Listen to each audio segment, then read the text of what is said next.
17 জানুয়ারি হাওড়া বাগনানে আদি Gurukul institution and research ফাউন্ডেশনের ব্যবস্থাপনায় বাগনান শুভ ভবনে 3 দিনব্যাপী ফ্রি জ্যোতিষ সম্মেলন অনুষ্ঠিত হয়। আদি গুরুকুল ইনস্টিটিউশন অ্যান্ড রিসার্চ ফাউন্ডেশনের উদ্যোগে পঞ্চম বর্ষে জ্যোতিষ সম্মেলন ও অ্যাওয়ার্ড শিরোমণি অনুষ্ঠিত হয়। বিভিন্ন প্রান্ত থেকে প্রচুর জ্যোতিষ ও তন্ত্রতান্ত্রিকরা হাজির হয়েছিলেন। জ্যোতিষবিদ্যা ও তার টোটকা প্রসঙ্গে প্রায় সকলেই তাদের মতামত ব্যক্ত করেন। সংগঠনের কর্ণধার তথা সভাপতি জ্যোতিষ আশিস শাস্ত্রী বলেন যে এই জ্যোতিষ চর্চার উপর দিন দিন মানুষের বিশ্বাসযোগ্যতা বাড়ছে। জ্যোতিষ চর্চা বহু পুরনো, সেই প্রাচীন বেদের যুগের যজ্ঞের ক্ষেত্রে অনুযায়ী এই জ্যোতিষ চর্চা চলে আসছে। পঞ্জিকা মতে ও ধারা অনুযায়ী এই জ্যোতিষ চর্চা চলে আসছে। দেবগুরু মন্ত্র ও প্রদীপ প্রজ্বলনের মাধ্যমে অনুষ্ঠানের সূচনা হয়।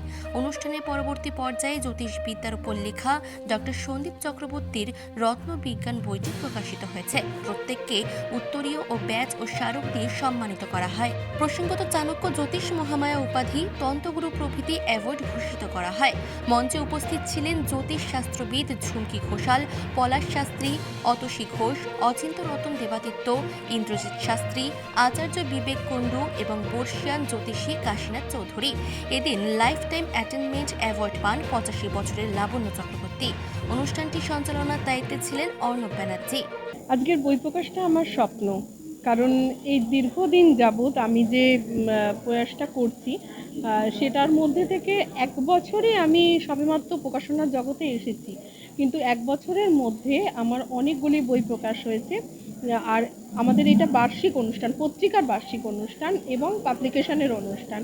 এই যে গ্রামগঞ্জতে যারা বই প্রকাশ করতে কলকাতায় আসে, তারা অনেক ক্ষেত্রেই সেই পথ সোজাসুজি পায় না। আমরা প্রত্যেকের বই এবারে করিয়েছি এবং লেখকদেরকে সমস্ত বই বুঝিয়ে দেওয়ার পর আমরা এখানে বই প্রকাশেরও আয়োজন করেছি, যাতে তারা একটা মার্কেট পায়, ওপেন একটা জায়গা পায়।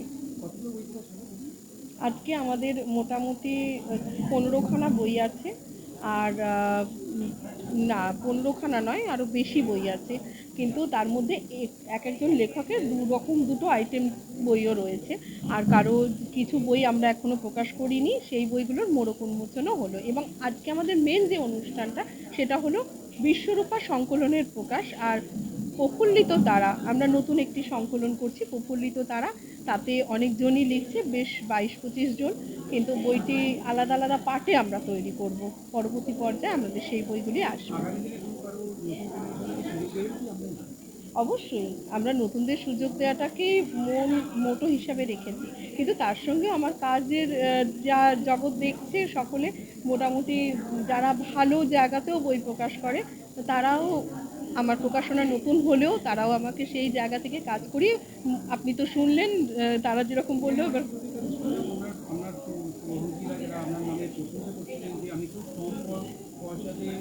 বই প্রকাশ করে দিয়েছেন বা অনেককে জায়গায় সুযোগ করে দিয়েছেন, আগামী দিনে যারা ইয়ং জেনারেশন এরা এখন আমাদের পাঠ্যক্রমে ঢুকছে, তাদেরকে বার্তা দেবেন? আগামী দিনে যারা লিখছে তাদেরকে বলবো, আগে ভালো করে পড়ো, তারপর লেখো। কারণ আমি বই প্রকাশ করতে গিয়ে অনেক নতুনদের ক্ষেত্রে অনেক প্রবলেমের সম্মুখীন হচ্ছি। আমি এটাও বলবো না যে প্রবীণরাও সঠিক জায়গাতে যাচ্ছে, কিন্তু আমার জ্ঞানের পরিধি ততটুকু দিয়ে আমি এই বইগুলোকে সর্বাঙ্গীন সুন্দর করার চেষ্টা করছি এবং নতুনদেরকে আমি খুব সুন্দরভাবে বুঝিয়ে দিই যে কীভাবে কাজগুলো তুমি করবে। তার ফলে তারা কিন্তু প্রবীণের থেকে কোনো অংশে কম ভালো কাজ করছে এমনটা আমি বলতেও পারবো না। তারা কিন্তু কথা শুনে সেই যে কাজগুলো করছে, আপনারা এক একটা বই দেখলে দেখতে পারবেন। আর সবথেকে বড় কথা, আমি যে পেজগুলো ইউজ করেছি, যে পেজগুলো এই বইতে দিয়েছি, সেই পেজগুলো কিন্তু সাধারণ যে পাবলিকেশনগুলো হয় তা দেয় না। তো সেই ক্ষেত্রে আমি যথেষ্ট মোটা পেজ দিয়ে বইগুলো পড়ার চেষ্টা করেছি। আমাদের পুরো 1 বছর পূর্ণ হলো এই সংস্থার। আর গত বছর বইমেলাতে আমরা প্রথম 12 জনের বই করেছিলাম, এবছর বইমেলাতে আমাদের 50 জন ছাড়িয়ে গেছে। মধুমিতা ধূত, আমি স্কুল শিক্ষিকা, তার সঙ্গে এই বই আর এই সাহিত্য আমার ভালোবাসা। আদি গুরুকুল ইনস্টিটিউট অ্যান্ড রিসার্চ ফাউন্ডেশনের উদ্যোগে জ্যোতিষের মহাসম্মেলন, যাতে জ্যোতিষ শিক্ষার্থীরা কিছু জানতে পারবে, শিখতে পারবে জেমস্টোন এবং প্রতিকার সম্বন্ধীয় বর্তমান সময়ে সায়েন্টিফিক অ্যাস্ট্রোলজি অর্থাৎ বিজ্ঞান নিয়ে যে পড়াশোনা করে অ্যাস্ট্রোনমি বেসড অ্যাস্ট্রোলজি আমরা করে থাকি এবং তার মধ্যে দিয়ে মানুষের কাজ, মানুষের প্রতিকার করা, মানুষের বিভিন্ন রকম সমস্যার সমাধান করাই হচ্ছে একমাত্র আমাদের লক্ষ্য। লাস্ট 3 দিন ধরে আমাদের একটা কর্মযজ্ঞ চলেছে, যেখানে ফ্রি পরিষেবা, ফ্রি অ্যাস্ট্রোলজি পরিষেবা আমরা প্রদান করছি, যেটা সারা বছর আমরা একটা জ্যোতিষ পরিষেবা দিতে 1000-1500 আমরা চার্জ নিয়ে থাকি।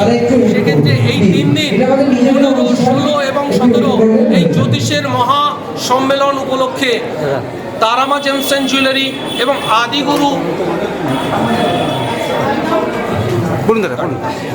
রিসার্চ ফাউন্ডেশনের উদ্যোগে এই জ্যোতিষ সম্মেলনের মধ্যে দিয়ে আমরা মানুষের কাছে, মানুষের স্বার্থে এবং বিজ্ঞান ভিত্তিক জ্যোতিষটা আমরা পৌঁছে দেব, এই অঙ্গীকার রাখি।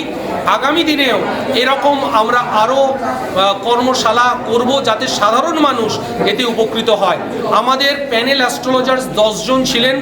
আগামী 3 দিনে আমরা প্রায় 450 মানুষকে ফ্রি জ্যোতিষ পরিষেবা দিয়েছি এবং স্বনামধন্য জ্যোতিষী তারা, যারা মানুষের গাইডলাইন করেছে এবং তারা উপকৃত এবং তারা আনন্দ পেয়েছে। তার সাথে সাথে আজকের এই জ্যোতিষ মহাসম্মেলনে যারা যারা এসছেন, আমরা তাদের কাছে অবশ্যই কৃতজ্ঞতা জানাই এবং আমরা ভালোবাসাও জানাই। তারা প্রত্যেকে অনেক দূর দূর থেকে এসেছেন।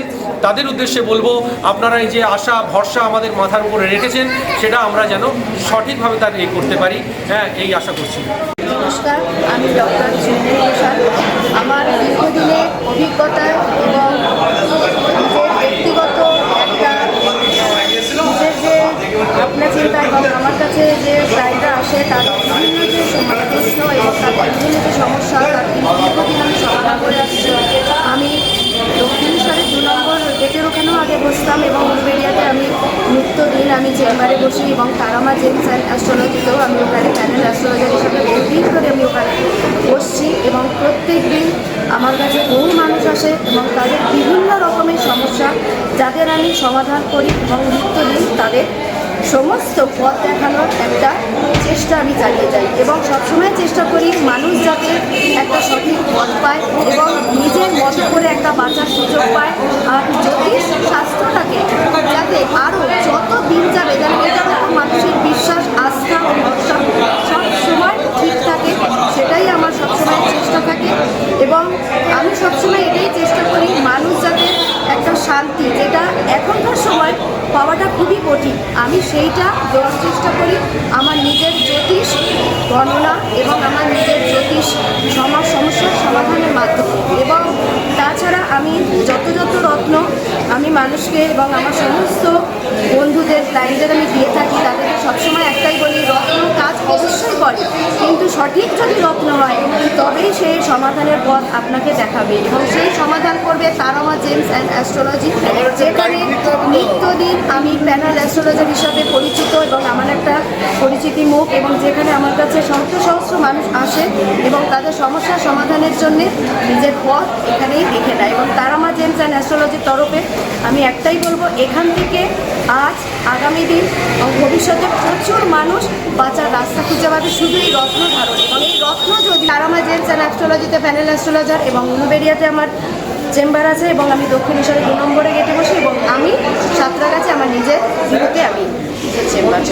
কোনো ভুল হতে পারে না, জ্যোতিষকে বেদের 3য় চোখ বলা হয় এবং আমরা মানুষকে রীতিমতো একটা সমস্যার পথ দেখাই এবং মানুষ যদি ভুল পথে চালিত হয় আমরা তাকে সঠিক পথে নিয়ে যাওয়ার চেষ্টা করি এবং এটাই হচ্ছে আমাদের জ্যোতিষ। জ্যোতিষ কখনো ভুল বলতে পারে না, ভুল করতে পারে না, জ্যোতিষ গণনার মাধ্যমেই মানুষ তার ভাগ্য ফেরাতে পারে।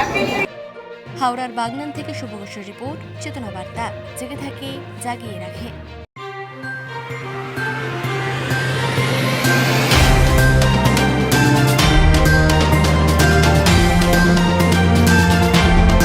চেতনা বার্তা, জেগে থাকে, জাগিয়ে রাখে।